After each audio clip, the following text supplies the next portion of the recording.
And so he split my tongue for it so that he could Can show I how to see do it? it. Wow, that's crazy. How long did it take to heal? About 3 weeks to a month. All right, so I'm here with Brigitte. Brigitte, how old are you? I am 34, Are you originally from Arizona? born and raised. What's your current situation right now? Are you homeless? I guess as of right now, yes, because the friend I was staying with this recently, we had an issue the other day, and so I just didn't want any part of the problem, so I just up and left. So I'm back kind of with my dude's sister on and off right now, and her husband's family. So that's an iffy situation too, because they're kind of trying to get divorced. So How long have you been on the streets? on and off for roughly maybe since I was about 28. So that's what, about what, 6, 7 years? Yeah, about that. And what do you do out here to survive on the streets? Whatever. I mean, I've sold. I mean, I actually started out doing hair, and I've done hair privately, like in salons and privately for almost 20 years now, and I still have a lot of the same like clientele. Like if they call me, damn right I'm gonna go do a haircut. You know what I mean? Style someone's hair. I worked fashion shows for a long time. I did a lot of events out here, like fetish balls. They did like a 10-year stretch of those, and I did the hair for them, like the entire 10-year run. Just depends, really. Do you ever panhandle out here or not? No, in the beginning, like when I first got out here, I kind of tried that, but it really wasn't. Like flying a sign, not for me. Panhandling, not for me. I can't bring myself to like see someone that I know is probably in a similar situation, or like they say, you're always one paycheck away from being out here, and have myself go up and ask them for something when I know that they've got kids that deserve that more. Yeah. Like I just can't bring myself to it, so I won't. Especially because I was raised by a single mom, so. Do you ever do dates out here? Every like here and again, if I really need the money, occasionally, but for the most part, I try not to, just because I see a lot of the girls out here, and I can't compete with some of those girls. Yeah. When they're 20 years old and they're walking around out here with nothing on, like a thong and a fishnet shirt. Come on now, like, and stripper shoes that strippers can barely wear walking around, but they're over here just running down the street. Like, I can't do it. I'd kill myself. I'd fall right over. So I couldn't do it. Is it dangerous out here Oh, on the streets? shit, yeah. What kind of shit have you been through? Well, I mean, in the beginning when I was about 30, I got raped at gunpoint and pistol whipped, and it was just really bad. And I was a mess. By the time they got me to the QT over in Metro Center, right there from the back of Michael's to QT, I was hysterical. And they had police come, ambulances, they had helicopters looking for this kid. It was bad. They never caught the kid, but it was horrible. So it was a younger kid that did it? I think so. I think he was younger. He looked like 20, 21. I mean, he asked me for a bus pass, and I was like, I don't have a bus pass, actually. And so he took off, and then I was looking through my stuff, and I found one. I'm like, oh my God, I forgot I had this bus pass. I was like, should I go look to find him? And my ex was like, no, don't worry about it. He comes around the corner, and he had a 40 cal. And just, that was it. My ex tried to put himself in front of me, and I dipped out underneath him, and I was like, what do you want? And it just was all bad. So, I mean, you got to get past stuff like that, because, if you don't forgive yourself, you just beat yourself up nonstop.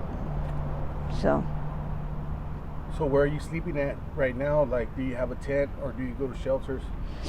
If it's worst, I mean, my boyfriend's sister's car, and that's like usually at the very worst. Usually at her husband's parents' house, because they let us stay on the couch there for right now. But we're trying to get our insurance switched over to get into this these new programs that they're starting out here, the transitional programs. Yeah. Where you go in and you do, like, they put you in a hotel first, and you go to classes from 10 to 2 every day, and then when they find an apartment for you, they put you in an apartment, and you just continue going through the classes, and methadone and all that stuff, or whatever you choose, Suboxone, and they help you, restart your life and all that. So, but they only do it for like 4 different types of access. So I'm trying to switch from one to another right now, but it's open enrollment, but it takes 30 days. So I'm just waiting until January 1st for it to flip over so I can start. What kind of substances are you using right now? Is it G and blues or just blues? I mean, blues, like I said, occasionally, like the G, I can't. I after seeing like I talked to you a little bit about before, the guy who killed his girlfriend over by where I stay at, and finding the body and all that stuff. I can't. I see people go crazy doing that. Like I feel like it eats their brain. And I was in Mensa growing up. I was, I was a speed reader. I was really like a genius kid, and I see the way it eats people's brains, and I'm just like, oh my God, I can't. They can't even have an intelligent conversation with someone. Like, so can you tell me that story again? What happened with that guy? Yeah, it was a guy that we knew around where I stay at 27th and Glendale, and he sold here and there. Him and his girlfriend would be out and about. They'd talk to me and other friends of mine, and here and there, more so me and my dude, than anybody else. But one day we went over to my brother-in-law's. We were talking to him, and my dude's sister wasn't there. My sister wasn't there, my sister-in-law. But we're all watching the camera, and all of a sudden there's cops just swarming outside of the building, and we're like, what's going on? And his mom comes in, and she's crying. We can't figure out, because she's not really a crier. She's really quiet. And she's like, you guys need to go downstairs and talk to the police. Matt, you have security cameras. They want to look at him. That there's a dead body out there. We're like, wait, we just passed by the house. What do you mean there's a dead body? Went outside, and sure enough, it was the guy's girlfriend. He smoked too much and I guess hallucinated, and he killed her. And they just pulled up into the complex and rolled her body out of the car and took off, and then somebody else jumped out of the car and ran between the buildings in front of their Ring doorbell and tossed I think they said it was a gun, but a murder weapon up on the building next door, and kept running. But they eventually caught the kid recently. But yeah, it was really sad because they left the body laying there for like hours, like 5-6 hours. That's crazy. How long ago was that? Yesterday we were talking about it, and they said it was November 17th. Okay.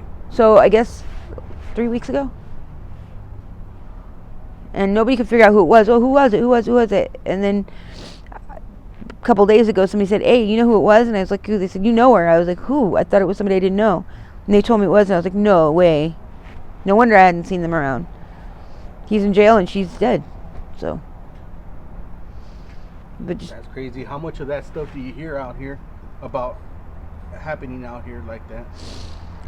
More often than you'd think. Like night before last, I was at the bus stop with my boyfriend, and I had set my purse down, and he was playing a video game on his phone, and I heard my friend who we had been staying with across the street talking to me, asking me questions. So I ran over to see what they wanted to do for dinner. And when I turned my back around, I see my dude trying to chase after two people that had come up, asked him if he wanted a speaker. He said no. They grabbed my purse and they took off running, and they had a car around the corner. Then last night, same car pulls up, and they're like accosting us like that. They're trying to rob us, and it was me, him, and another girlfriend of mine. And I kind of had an idea of what was happening. Like I caught it before I think they realized I caught it, and I took off around the corner to get to his sister's and get her husband down there with a gun. I was like, they're gonna hurt them. Like, you need to get out here. But I guess my girlfriend played a cool customer, and she got them to leave. By the time I came outside, they were gone. But yeah, these kids, I guess, have held somebody else I know at gunpoint and robbed them. And someone else I talked to says that it happened to someone else too, that they held at gunpoint. And it's just a group of kids, like, they can't be any more than 22, 23 years old. What's the youngest that you've seen out here on the streets? 14. And it's a girl I know, Christella. And she's a friend of mine's niece. And she is a mess. She is a hot mess. She's out here doing dates. She's on every drug in the book. At 14 years old? Yeah, she steals from everybody. Everybody wants to beat her ass. Like, it's bad. And her boyfriend, this kid they call Youngster, who was 18, he was with her for months, and then, or like I guess a year, and they just broke up out of nowhere. but she follows him everywhere, and I just couldn't imagine. 14 years old, that's jailbait. Does she understand she can get people in trouble for that? Like, I don't know if that's what she's wanting to do, but and she tries to get in like fights with people, like physical fights. If I fought that girl, I'd be in jail for assault. Yeah, that's crazy. Like, so where do you see yourself in a year from now? hopefully with an apartment and working in a salon again. That's what I really want. But it's expensive to renew my license for 2 years is $200, and being able to save that much money when everything else is going on and money needs to be here, there, and everywhere, and everything costs money. It's hard to get that together at one time and be able to go downtown, pay for it, do the OSHA class, and start back up again. So, but that's why I'm doing these transitional living situation, hoping that they'll help me get my license back. All right. Well, So. thank you for sharing your story. I really do appreciate it. Are Definitely. you okay with me putting this on my YouTube channel? Oh yeah, that's fine. I don't mind. And just in case some of my subscribers want to reach out to you with any sort of help or donations, do you have any contact information that you want to share, like an email or anything like that? I mean, let me think. My Facebook would be under my name, Brigitte, Brigitte, Von, Von, Black, Black. And I've done hair underneath that name for years, but I guess my Cash App. What is my Cash App? It was I think you could probably look it up underneath my email, which is my name, Brigitte. Again, it's a weird spelling, Brigitte. My last name is Villegas, Villegas, 666 @gmail.com. All right, That's probably the easiest way. Appreciate it. Thank you.